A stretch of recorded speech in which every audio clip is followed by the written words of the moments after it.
Welcome to Modern Farm Business Podcast. This podcast is designed to help the farm leader bring their business to the next level. We'll cover everything from leadership and finance to strategy and planning. I'm your host, Dean Hefta. New solutions, innovative approaches, exciting possibilities. It can be very inspiring to invent new ways of doing things, to go to a meeting and leave motivated with someone's unique approach to business.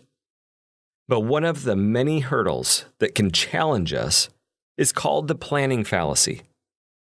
What this explains is that we are usually way off in our ability to predict how long something's going to take to do and how hard it will be to accomplish. Now, this bias isn't all bad. Many of the things that we embark on, we get halfway in and think to ourselves, if I had known it was going to be this hard, I wouldn't have even started. The hope is that the thing that we are doing is valuable, and our optimism that got us started is getting us into something we wouldn't have really done if we had known how hard it was going to be.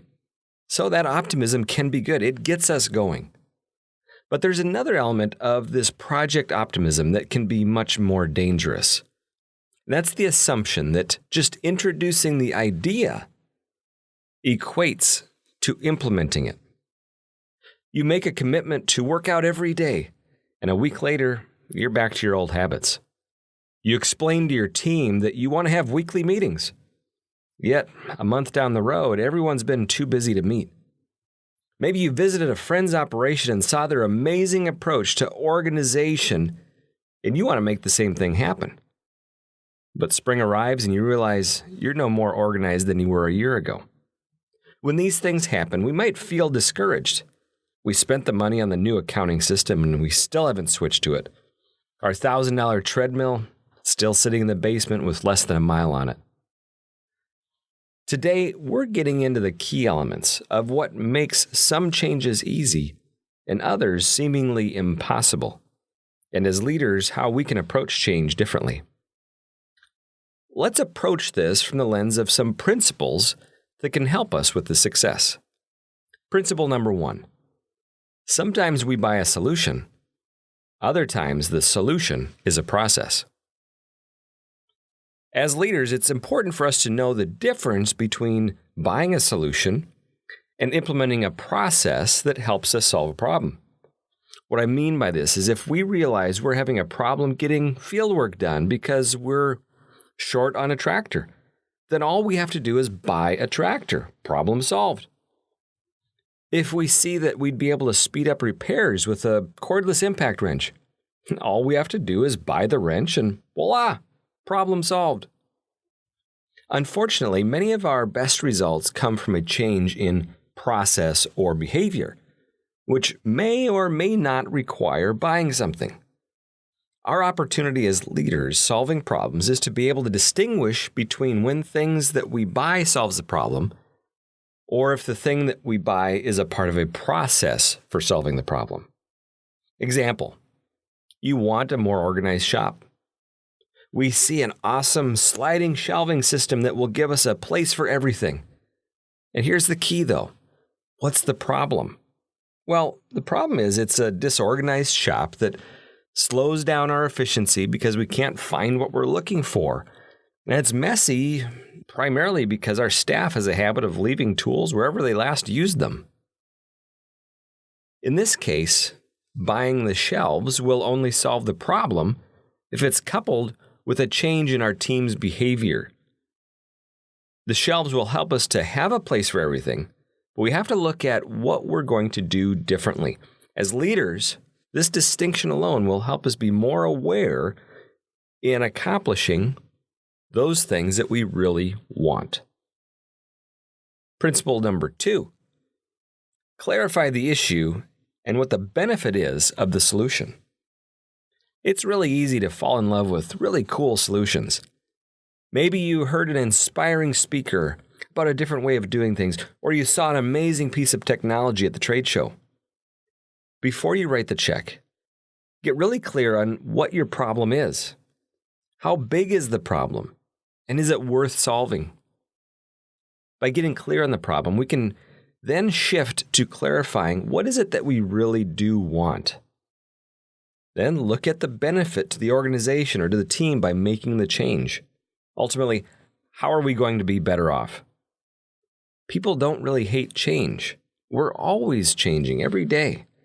What people don't like is putting effort into something that they don't really feel is worth it, or if they feel they have to do it only because the boss is mandating it. In essence, it's the difference between changing because we think we'll be better off, or someone forcing us to change against our will.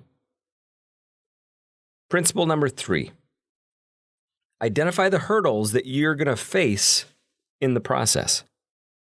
Now, let's say that we realize that for us to get the results that we want, maybe it's like that clean shop, we need to take time to look at what hurdles are going to be that keep us from being successful.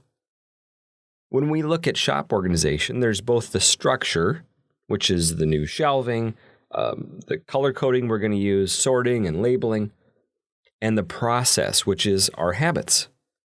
For success to happen, we need to be able to look out into the future. We're going to get everything organized this week, color-coded, cleaned, and it's going to be great. That's awesome.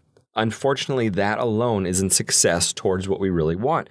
Success means that the shop will look just as good 6 months from now as it does today.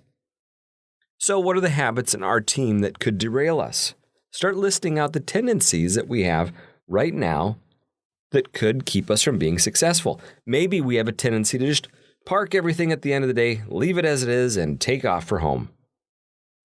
Well, that means that when we show up in the morning, we show up to a mess. If that's the case, then we need to implement maybe a new end-of-day ritual. It could be we always top off our tanks, we blow off the dust, we check our tires, and clean the cab before we leave.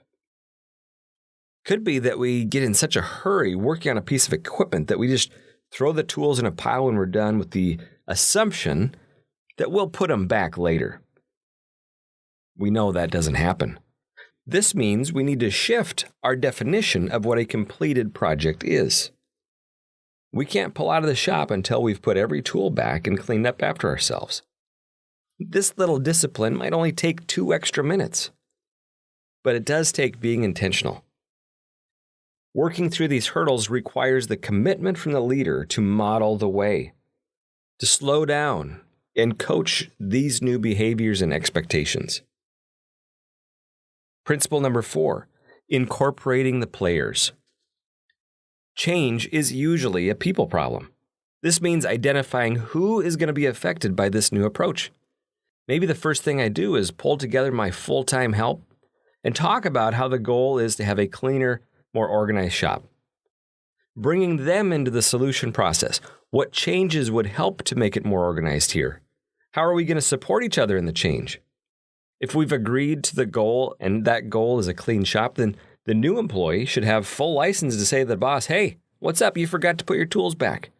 And the boss should say, "Thank you for keeping me on track." Next, you might identify other players that are maybe part-time that need to be trained, or it could be family members that tend to randomly come by and make a mess. By identifying the players, you have a chance to bring them into the solution and communicate what the new expectations are going to be. Principle number 5, keep banging the drum. This means that during the change process, which is ultimately the period where we are forming new habits and new norms, the leader needs to be consistent in focusing the team on the goal, on coaching people on their little decisions, and regularly bringing people back to the basics of what has to be done differently.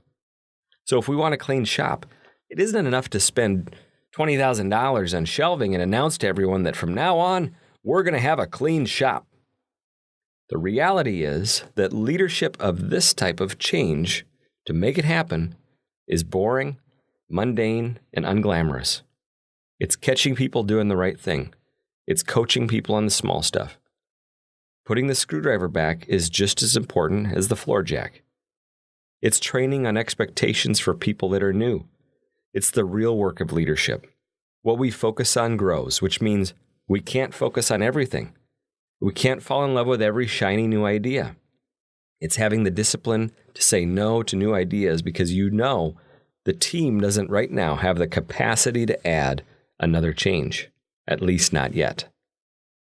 In review, if you really want to make change happen or implement a new idea, remember that there's a difference between buying a thing that solves a problem and applying a new process to solve a problem.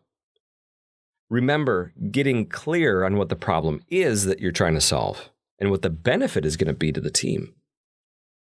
Remember to take time to identify the hurdles that will be in the way of the true solution coming to life and sticking for the long term. Remember to incorporate the players, bring in the people that are going to be affected, and enlist them in the planning and the solution. And as the leader, apply a constancy of purpose and repetition on the basics to keep the team from drifting off. Keep the goal clearly in front of everyone. Remember that just because we bought something, or announced an idea, or brought in an expert, the problem is usually far from being solved. I hope there's some changes ahead that this episode got you thinking about and will be helpful in your change leadership. I appreciate you joining me today on Modern Farm Business Podcast, and I look forward to seeing you again next week.